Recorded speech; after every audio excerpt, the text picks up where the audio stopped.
İngilis dili tədrisinin saatları çoxalmalıdır. Nəyə görə? Çünki əgər biz bir şagirdin danışmasını istəyiriksə ingilis dilində, ən azından o hər gün o dillə qarşılaşmalıdır. O dildə danışmalıdır. Təbii ki, bu da ev şəraitində çox ailələrdə mümkün deyil. Ona görə, məsəl üçün, məktəbdə müəllimlə ünsiyyət saxlasa, şagirdlərlə, yəni 1-45 dəqiqə ərzində ünsiyyət saxlasa, mənə elə gəlir ki, bu daha yaxşı səmərəli olar.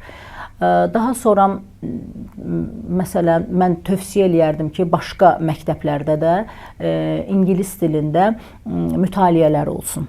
Yəni, kitablar götürülsün müxtəlif, ola bilər aşağı bir səviyyədə, ola bilər orta səviyyədə kitablar götürülsün və mütaliələr olunsun. Bu çox gözəl effekt verir. Mən öz məktəbimdən yəni bunu görmüşəm.